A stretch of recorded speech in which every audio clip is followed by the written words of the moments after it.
perfect day to get a snowy day deal on a motorcycle, right, Roni? What? Yeah, true. This might not be the best idea, but it will get better as the day goes on. It's a little, you know, we're in a winter storm warning. That's the best time to buy a motorcycle if you want to get a good deal. Go ahead and film. That looks funky. We're on the way to Sheridan, Wyoming. Look at another motorcycle. Because I guess that's what we're doing now. There's another guy with his hazard lights on. We're going to be the best motorcycle channel on YouTube.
It's on a train car.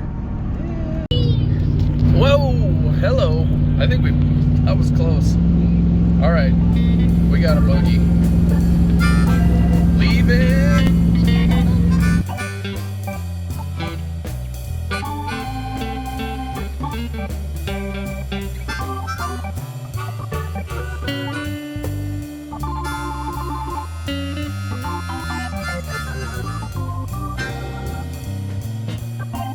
I left for a few days, and there's Donna. There's Donna right there. I don't know what happened, but they're multiplying. Send help. Okay, this is what we got here. So this dude is a 2005 Suzuki Boulevard C50. Woo! With 17,000 miles on it. So it is 2 years newer than Donna, my Harley Softail over there. 2 years newer, same miles, and it was a quarter of the price of the Harley. So I'm not a Harley snob. I've had plenty of metric bikes. Donna really is perfect and needs nothing except maintenance and being ridden. Maybe a couple little things, but can't make a whole lot of YouTube episodes about polishing your Harley and just riding it. I mean, I'm not saying we can't make some, but it doesn't make for a lot of content. Now, this guy, on the other hand, is right up my alley. So, why was it so cheap? Well, it's a Japanese bike for one. They do not hold their value like Harleys do at all. And I'll show you why they cost less up front in the first place and kind of what the differences are and what the downsides are a little later in the video. But the reason I got such a good deal on it is it doesn't run because it doesn't have a battery, and it's been sitting for about 2 years in the guy's garage. And honestly, I bought it before the season has started. The guy made the comment that he sold his other he had two identical bikes, him and his wife. They both had one. This one was his wife's. He sold the other bike for a decent chunk of money more than this one, and they were identical. And I said, well, yeah, when did you sell that though? He said it was late June or late July in the summer. It's March. It's the third week of March here. And as I went to go look at this bike, we had a winter storm warning coming in, and there's snow on the ground right now. So that's the time to get a deal, and that's what I did. And also the battery thing and stuff, like a lot of people aren't willing to mess with that. A lot of people are just lazy and they just want to buy something nice, and that's fine. But if you're like a scrapper and you're willing to drive for a bargain and, you know, get something that needs some work before you can use it, there is killer deals out there. I mean, I could have bought obviously 4 bikes like this for what I paid for the Harley. But anyway, I was able to ride it because we basically stole a battery out of the guy's 4-wheeler and got it started. The roads were dry enough there that I could ride it, but as you can see now, I had to push this thing up the driveway out of the back of the pickup because she is deader than Edgar Allan Poe. So get a battery in it. The gas is also a little bad. It's not like the Harley. That was pretty bad, but it's running a little rough and stuff because the gas is old. I can tell by the way it smells. See my other video on that. We're gonna try to learn our lesson this time and not just grease down this whole floor with gas. I do things smarter. So here we go. Let's put a battery in it first and make sure it still runs.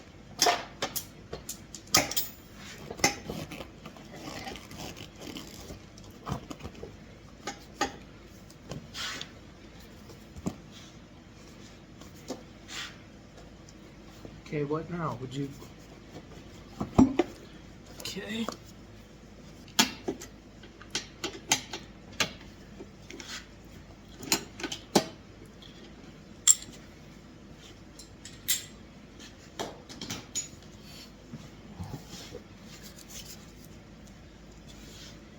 Oh.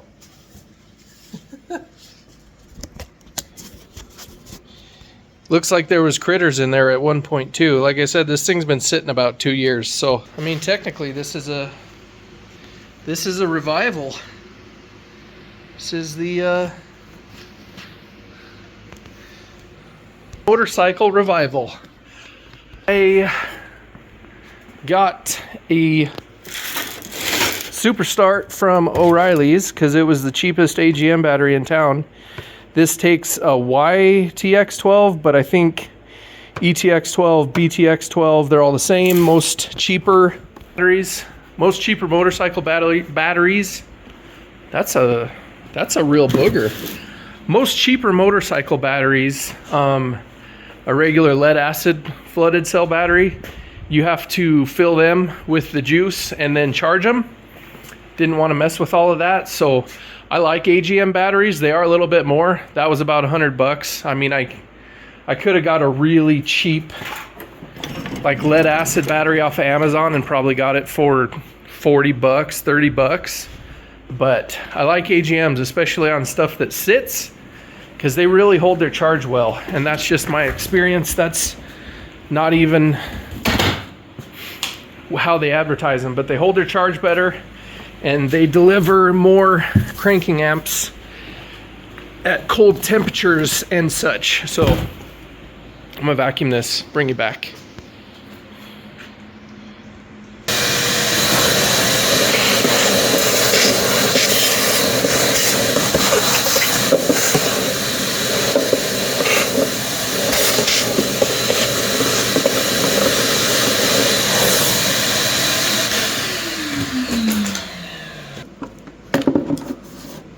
Oh, that's a snug fit in there, guy. I mean, good for you though. Look at that. Not exactly sure what those are for, so we'll pretend like we didn't see that. Oh, are they for that. I see what you did there, you cheeky little booger. Get out of there, you little booger. Okay, look, you just hold your horses.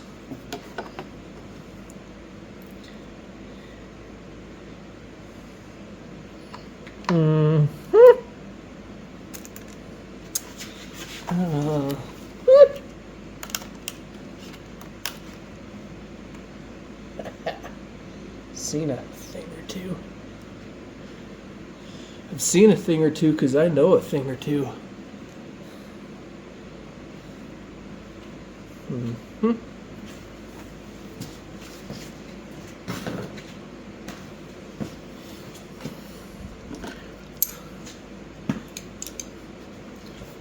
Is that just a sticker? I think it is. She'll buff though.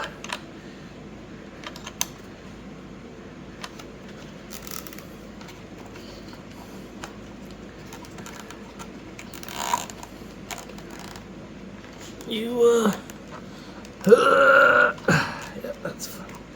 It's just great. That'll not fit later. Sure. So even though you don't have to do anything to these, always check them for charge, because power sports batteries sit around a lot. I'm pretty sure that's why they sell the other ones, the cheap ones with no acid in them. Well, got some sparkage, so that's good. Yeah, so I checked this one because the box was all dusty and stuff, but sure enough, it said 12.8 volts, which is for sure more than charged. 12.6 would be a fully charged 12 volt battery, because each cell has 1.2 volts, 1.1, 2.1, whatever the math is. I don't know. So anyway, there you go. Let's get this off of here. Sorry about that, friend. And see if we have any signs of life again. I did ride it just a little bit, as much as I could take while I was freezing my butt off. But the guy had his four-wheeler battery in it and hooked up to the charger to get it started, so there might be something going on. So let's see. Oh, neutralage things. Check something. I'm gonna do this thing. Check what? Adjust, select, check something, check water. What are hazards? Okay, I don't know what that means. This thing does have a clutch safety, which my Harley does not. So, okay. Oh, got fuel pump. And then, oh, I don't have enough hands to do this because I got to squeeze the clutch. Yeah, see, not running the best, but it does run.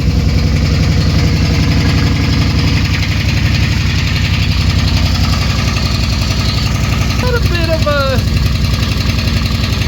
clatter in there. I did check the oil, but it's maybe not super happy in there. Or maybe that's just how they sound. I don't know. Maybe I'll get my stethoscope.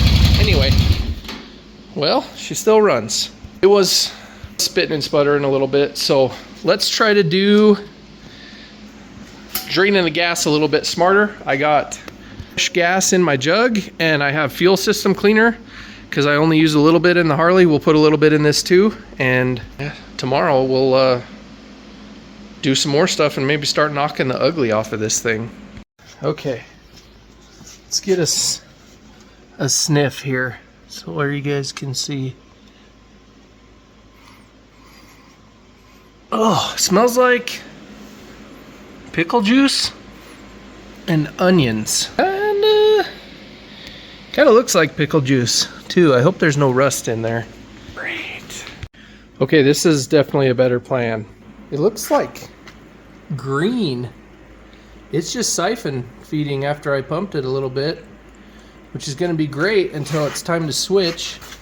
Don't worry about that black stuff that's in there. That was from whatever nasty stuff I sucked out with this last, but yeah, it's not as bad as the gas that was in the Harley, but it's still not great, and it has a different color and a different smell. So maybe the green is from like Sta-Bil or whatever. Maybe they put some fuel stabilizer in it and it did the best it could, but it's been like 2.5 years and it can't do no more. So we're gonna drain out whatever we can get out and pour in some fresh gas and some fuel stabilizer. Or nope, cleaner. Well, the good news is it's siphon feeding, but the bad news is it's siphon feeding. So if you're not ready with your next jug, you know, a couple drops got spilled. Well, it looks pretty good. And that thing, I mean, she sucked her pretty bone dry. I had to stand up the bike and lean it over as much as I was comfortable to get it when it started sucking air. But other than you can see right just inside the tank there, I mean, that somebody was banging the gas pump into that thing like it was prom night. But other than that, it looks pretty good. I'm gonna grab my scope and just stick it in there and see what I can see. We'll show you that. She looks good. I'm looking at the fuel pump right now. Let me pull this out a little bit. So, yeah, I mean, it's like she's ready for some fresh gas and go. Okay, got about 3 gallons of that fresh in there. See, you can't even see it. It's totally clear. This is supposed to look like, people. The good thing with EFI is it pretty much should clean up and run better right away. Because unlike a carburetor, where you have to fill the bowls, it just means check oil pressure, because there is none, because it's not running. But anyway, unlike a carburetor where you got to fill the bowls, it will run that fuel through immediately because the injectors don't really have any kind of reservoir or anything. Yeah, clutch switch.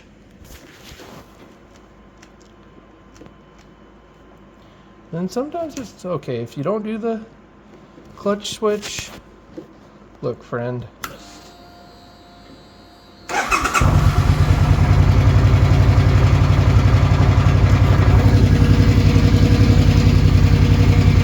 Okay, what kind of stuff and things do we got on here?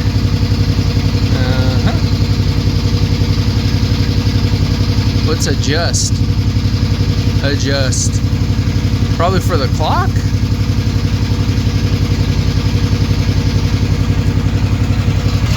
Seems to be running better. I'm gonna throw some fuel injector cleaner in it and back it outside and let it idle for a little bit. Let my floor cleaner over there kind of, you know, let that smell go away before we pull the wife's Bronco in. Uh-oh. Don't die. Pretty decent. Pretty decent.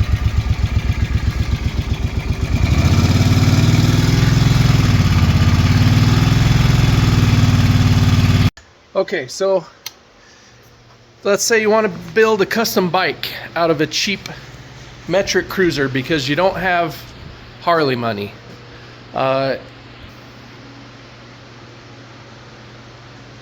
If you're going to use the drivetrain that's in the bike already and only do cosmetic stuff to customize it. You want to make sure you're in good shape to start with.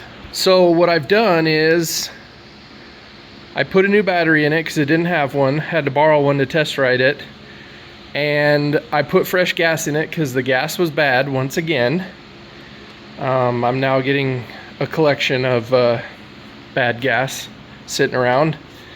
So now what I'm gonna do is it's ticky, and it sounds like it's in the valve train. This has adjustable rockers with, I think, overhead cams, I believe. So nothing is hydraulic, so you do have to set the valves every once in a while. That might be normal. I haven't ridden this enough to get it up to temperature, so we're gonna do that now and check. Can't really ride because there's ice on the road right now, but we're gonna pull it outside and let it idle. After I take a listen with my stethoscope and stuff in here. And yeah. What else? What else was I gonna say? Boy, that guy can definitely get lowered and have a fatter back tire on it for sure. We're gonna have to do that. Anyway, I digress. What was I? So, let's let it run long enough to warm up and see if the noise goes away, and if it does, we probably don't need to do anything.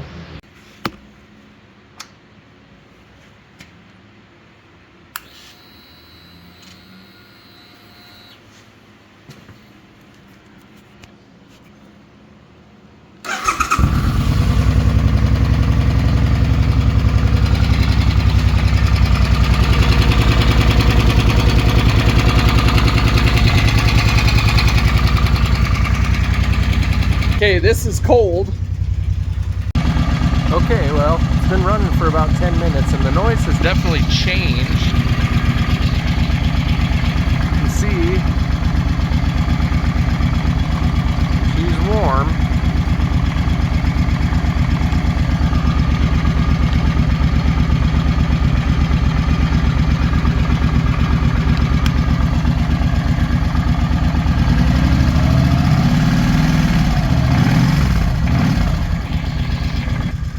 Leave that be for now. That sounds fine.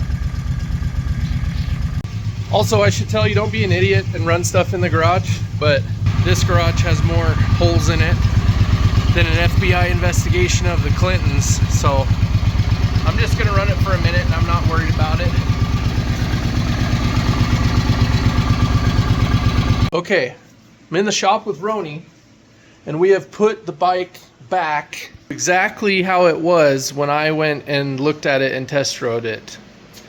Because except for what? What are you pointing at? Oh yeah, before you took it on the test drive, this was you. Oh, the seat was off, yeah, because the guy had a battery in it and was jumping it. Anyway, I got it running good with new gas and a new battery. I put it back so you guys could see how it looked when we went to go look at it. Side note, I think I know what color we should paint it and what kind of back fender to put on it. I'll tell you about that later. Anyway, We're gonna get it. yeah, so like the tank is pretty scratched up, might buff this, and it's just like it's been knocked around like in the garage or parking lots. And so, I mean, when I said it's a quarter of the price of my Harley over there, it is, but it's not in as good a shape, but it's really workable. But that's what I wanted to do here. And this is, nope, don't take that off yet. I wasn't. This is more of our jam on the channel, is being the bucks down guy and buying something that's kind of janky and junky and bringing it up as much as you can. So, and you can be totally happy like that. Just don't ride your friend's Harley if he has one, because you'll be disappointed in your own bike. Anyway, you'll be perfectly happy as long as you never ride a Harley. So these, there was also a big scuff on the back there that I think is down to the bare plastic. This is a little messed up, like it probably got whacked in the garage. And these reflectors need to go. And those reflectors need to go. I do that. But they had these bags on there, so let's set up the camera and we'll start taking stuff off that we don't want, okay? That's the first step to improving it without spending any money. I'll just film you while you take those off. Okay. So should I do it now? Yep, go for it.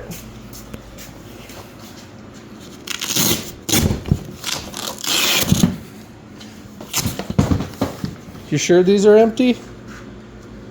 I haven't checked yet. I thought you already did. No, I only checked the big ones. Oh, okay. What do you got? Nothing in that one. Let's try and take this out. Well, check that other bag for me real quick. Dad, I didn't fully check. Hey, there's this. This looks. You got a carabiner? This is handy.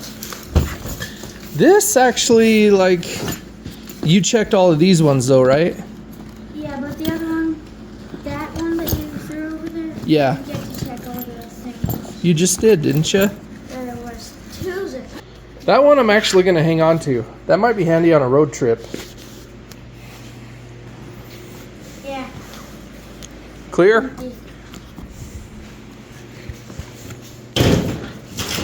This was nice. Nice. Now can I? Somebody's going to say, you can't take those off. That's illegal.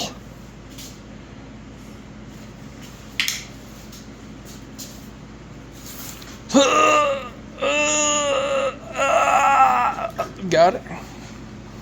Now, are you going to go put those on your bike? What's wrong with your face right now? I don't think it even has the thing for it on there. What else can we do for free? We can take the backrest and sissy bar off. We can take the windshield off, but I'm not going to do that yet because I want to ride it and it's still pretty cold out. And we can clean it, detail it, and polish the paint and try to get some of them scratches out. Oh, uh-oh, Spaghetti-O. Nothing like getting acquainted with your new motorcycle. So I didn't show you everything because honestly, the gas tank and stuff, the seat is these two bolts and it pulls off. Gas tank is that, and you can lift it up after you take the dash off, unplug that guy. You have one connector and one quick connect fuel line, which when you unplug, it'll drip a few drips, but it won't just keep peeing fuel. There's the connector. Honestly, if you don't know how to do that stuff, you probably shouldn't be going inside the engine and setting valves. But have this cover off, that spark plug unhooked. I got to try to find a socket that fits. Air cleaner off. And now I just need to get this out of my way, get this guy off, and get it that spark plug. We'll see what spark plugs look like. Based on how tight the bolts are, I don't think anybody has done anything to this other than change oil, which isn't the worst because it has 17,000 miles on it. It's not the worst thing, but it should have had plugs by now. We'll see what they look like. And it sounds like the valves probably should have been adjusted by now. But we may tear it apart, check them, and they're right on, and that's fine. We'll throw it back together. Then at least we know. Okay. I got the music going, so I'll have to talk a little bit loud. You guys probably want to hear me anyway. So here is doing the rear cylinder exhaust lash. All I have is a 10 millimeter feeler gauges, 7, 8, 9, and 10 thousandths. I bent them and just put them on a zip tie because I can't get them in there without bending them. I'll show you when I pull it out, but I just took my wrench.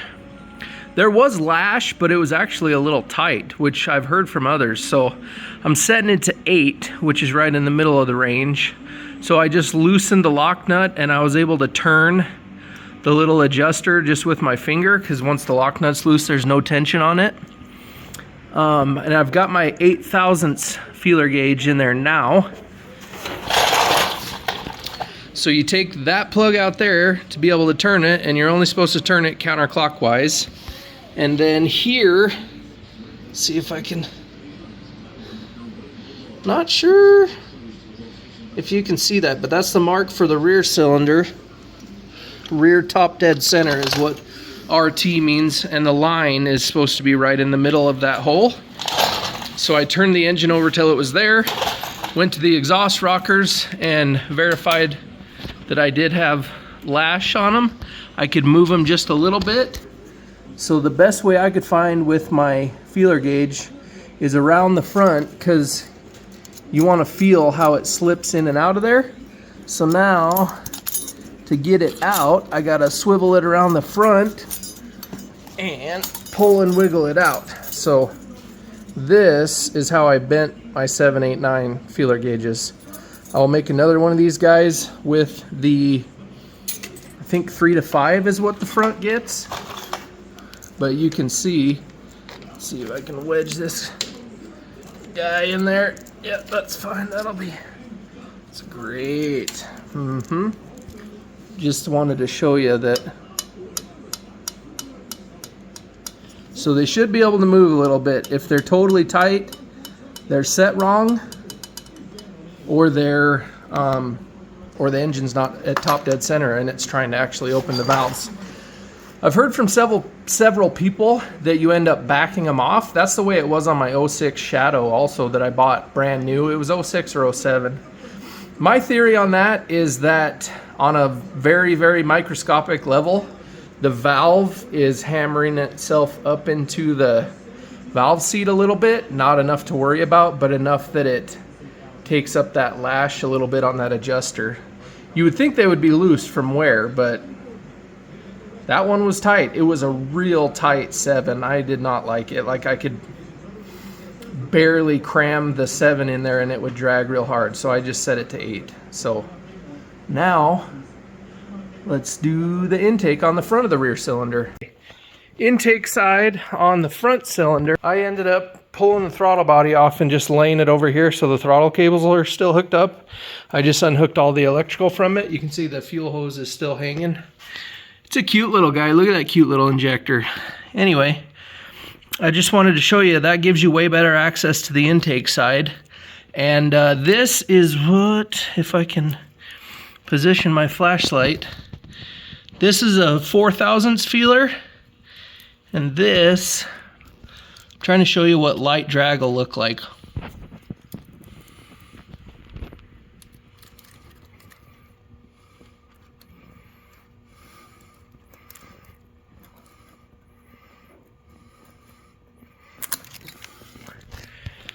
So just like that. And those were tight too. They were a little less than 3. So that's my theory, is that the valves sink up into the head over the life of the engine, like a 0.5 1,000th. So it's normal. I'm pretty sure it's normal. So anyway, I'm gonna set the other side. Okay.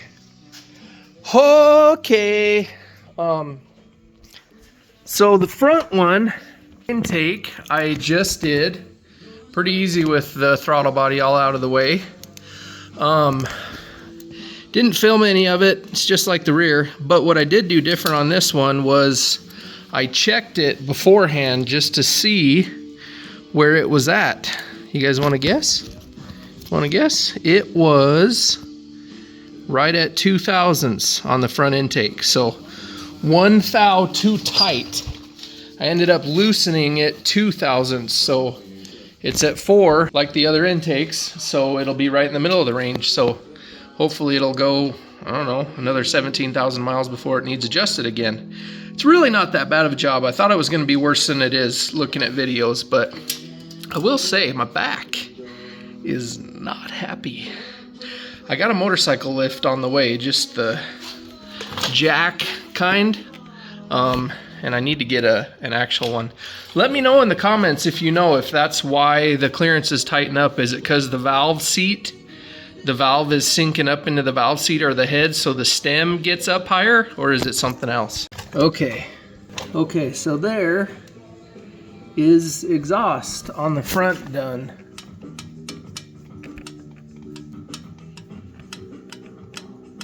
So that is 8. That's what 0.008 looks like. So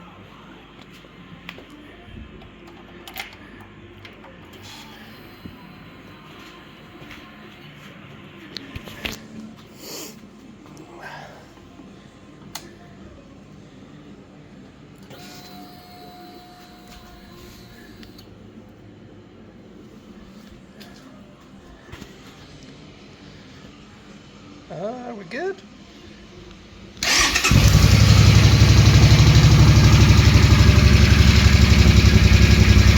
Sounds good. I think we're good.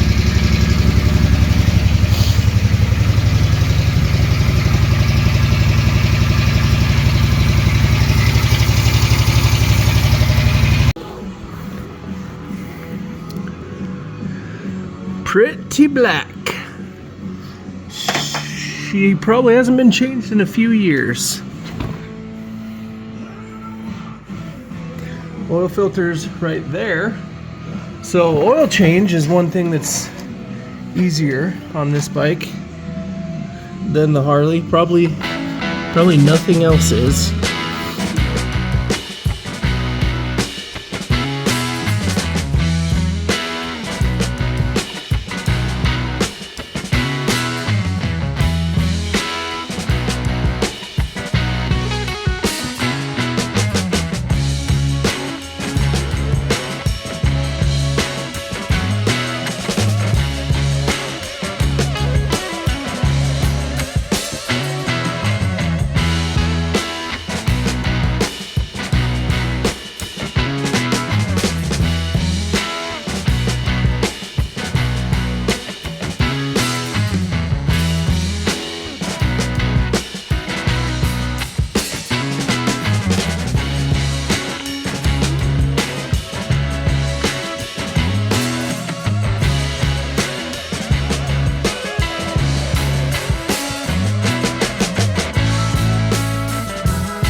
Okay, so this is just McGuire's Scratch X on the gas tank. You can still, there's scratches in the clear. You really can't feel them. It's gonna take a heavier cut or possibly some wet sanding to get those out, but look at how that blue pops now. It does need the second step, which will be a polish, but there's what it looks like after a quick just hitting it with the drill. And here is the back fender before, which is probably the worst. This is probably gonna need some heavier stuff. We'll see. I'll get into it and we'll bring you back.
this thing isn't making an ass out of me.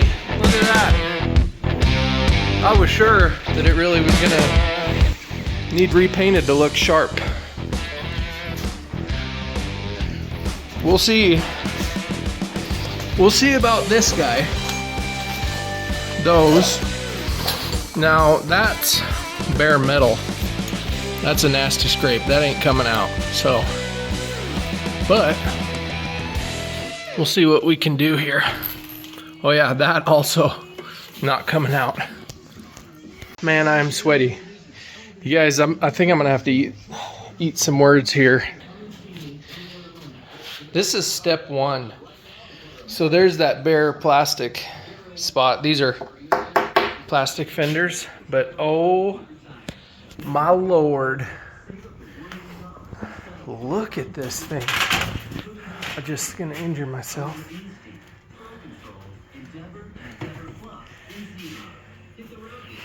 Man.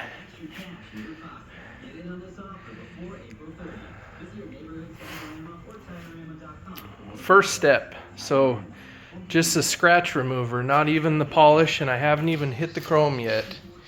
Even that gosh dang back fender came out pretty good.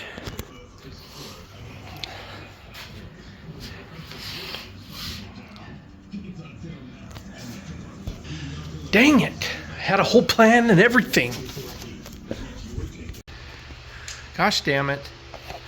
I had a whole plan to paint this thing, and just look at that.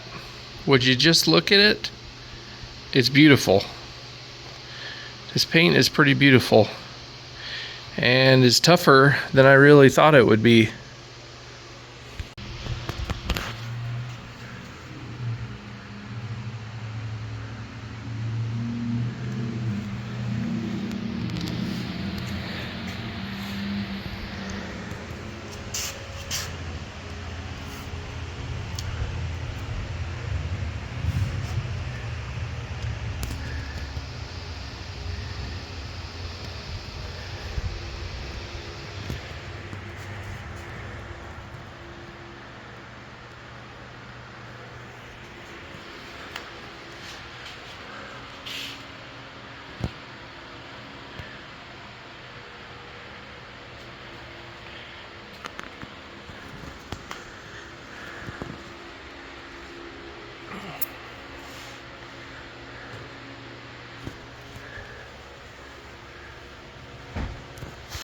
Okay, turn around. Whoa! What's nice. I didn't think that paint that good was hiding underneath all the scratches. Yeah.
just how they are.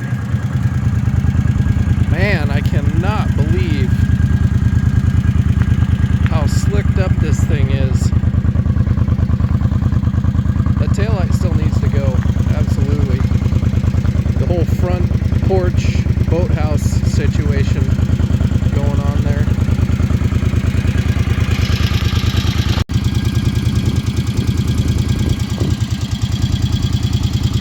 Man, that does not look like the same bike.